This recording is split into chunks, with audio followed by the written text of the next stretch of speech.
What's going on, everyone? So, a lot of questions about Paul George this offseason. Where is he going to end up? Is he going to stick around with the Clippers? Are they finally going to budge and give him that full extension, that full max? There's a lot of talks about how they don't want to give him what they gave Kawhi Leonard and that they have still yet to offer him a full deal. So, it's caused a lot of speculation of like, hey, he's probably leaving. You look at a team like the Sixers who have been heavily linked to Paul George. Now, Paul George on the Sixers makes a ton of sense.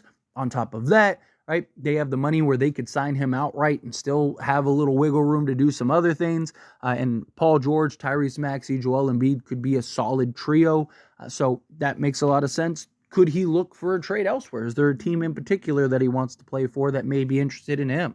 Right? There's teams like the New York Knicks who have been linked to him and various other teams. So there's going to continue to be a lot of speculation around Paul George. But look at a team like Miami, right?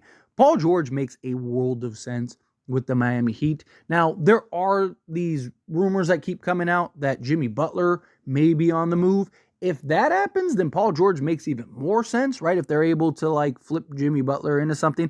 I don't believe that Jimmy Butler's leaving, right? Pat Riley, I know, said that like, oh no, that's not the plan. Like, they're not going to trade him or anything like that. But we've seen that same conversation, that same interview play out countless times. A great example is like a DeMar DeRozan, right? DeMar DeRozan, you know, the owners and the GM and everybody were like, oh no, DeMar DeRozan's a Raptor for life. And then like 3 days later traded him for Kawhi Leonard. So again, you never really know what's going to happen, but Jimmy Butler's just kind of the embodiment of Heat culture. And, you know, a lot of people point to like what Pat Riley said in response to Jimmy Butler and look at that and go, oh, well, see, look, Jimmy Butler loves that stuff, right? To me, it's like that Jimmy Butler probably laughed that off. It was like, okay, all right, Pat, let me show you what we're going to do next year, right? And use that for motivation. I don't see that really causing a conflict. But Miami is a team that has been trying to get a star or some other kind of complementary piece that can be a big ceiling raiser, right? Like they missed out on Damian Lillard. Damian Lillard was the guy that they thought they had. They thought it was a wrap, and they played games and they played with their food, and all of a sudden he became a Milwaukee Buck, right? Now they're going to go after, based on reports, Donovan Mitchell. I'm sure that there will be linked to even guys like DeJounte Murray and Darius Garland if Donovan Mitchell sticks around, right? They're going to be linked to multiple guys that could, again, raise the ceiling for the Miami Heat, particularly a guy that could go get a bucket and score the basketball, potentially even be a closer down the stretch for them.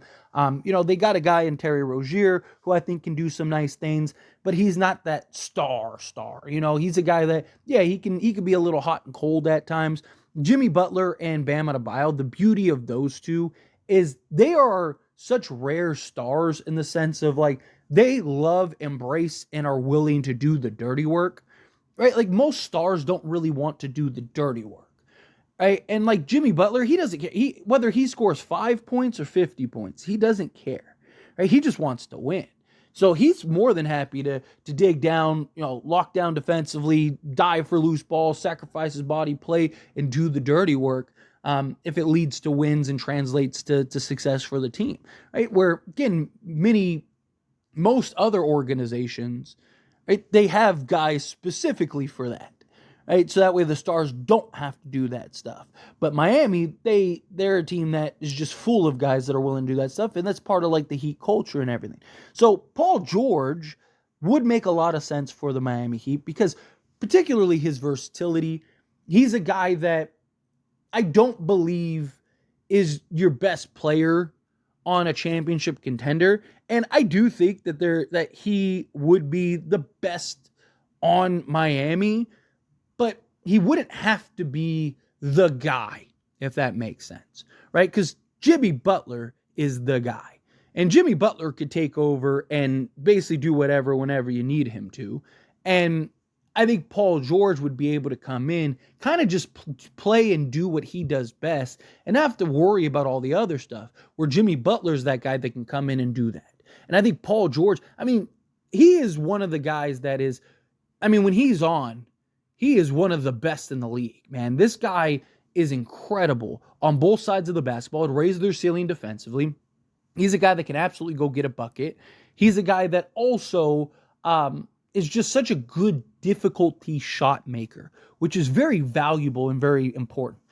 He's very good over the top shooting, which Miami could really use, could really need. Like, he makes perfect sense on that roster. And again, with his versatility, he could play the 2, he could play the 3, he could play the 4. So you could have him slot in wherever you need him to slot in, and you're going to have success because he's got such good size, good length, good versatility.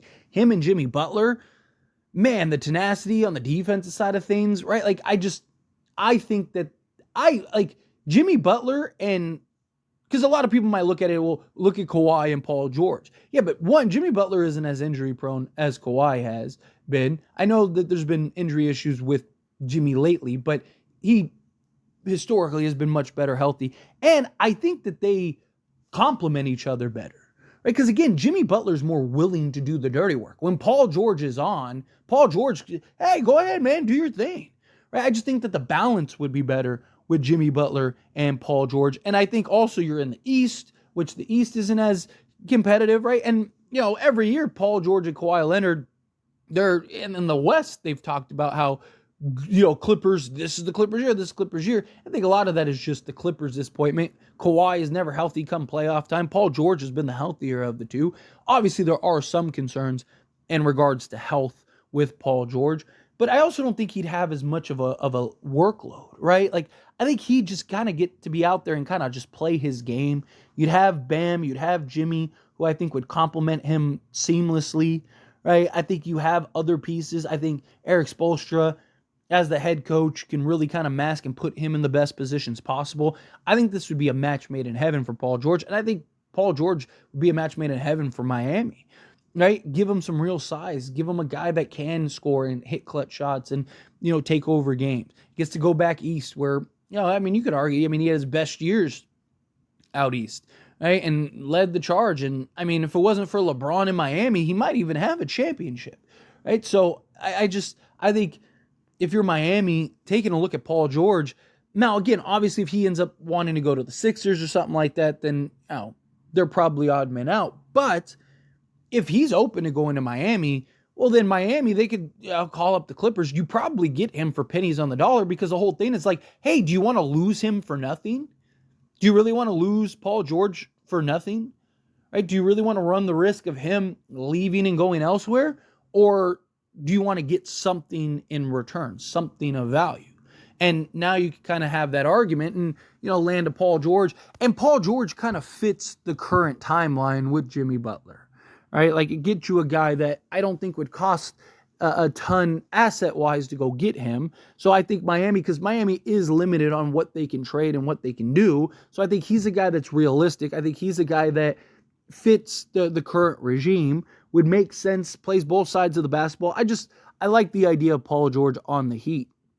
I think that there are arguments to be made for, guys like Donovan Mitchell and stuff. But I just think Paul George he's willing to kind of fit in wherever, right? And I just think if you have that trio of Bam, Paul George, and Jimmy Butler, one, defensively, you're probably one of, if not the best defensive teams in the league. But two, I just think that they complement each other in so many ways. And I think all three guys are just so versatile and do so many things and, can all play multiple positions and play whatever role is asked. Like Paul George, you've seen him kind of, whatever you need me to do, I can do. He's just out there hooping. Now, obviously, again, the age factor, the injury concerns. Paul George has a history of disappearing at times in the playoffs. But I just think, one, again, he doesn't have, like, a lot of that is he has to be the guy, right? Like, where in Miami, I don't think he would have the pressure of having to be the guy.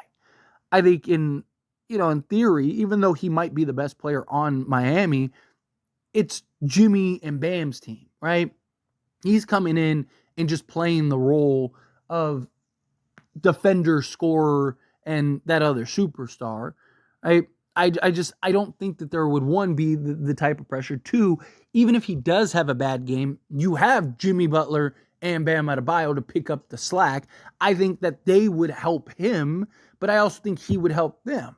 right? To where Jimmy Butler, he doesn't have to be superhuman every game for Miami to have a chance to win, right? Where Paul George, he can have that game or two, and then Jimmy Butler can have that game or two, and then Bam can have that game or two, and all of a sudden you look up, you're in the conference finals, getting ready to close in and go, knock out a team for the NBA finals. I like the fit. I think the fit is seamless for them. I think that the potential, and again, I talked about that ceiling raiser.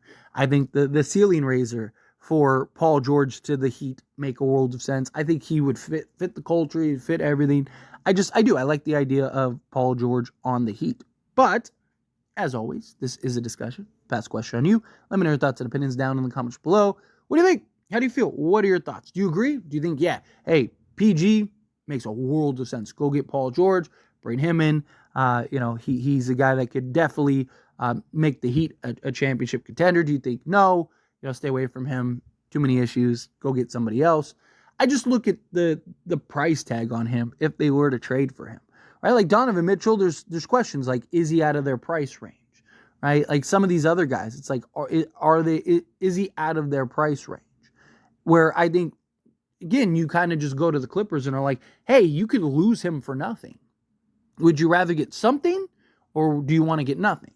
Right? And you can kind of work something out to where you don't have to give up, you don't have to sell the entire farm to go get Paul George. But anyway, again, love to hear it. Let me know down in the comments. That being said, if you haven't liked this video, hit that like button. Helps me a lot. Helps me enjoy these types of videos, and I truly appreciate it. Not subscribe channel, hit that subscribe button. Turn on the bell notifications. Appreciate y'all. See you in the next one. Thank you.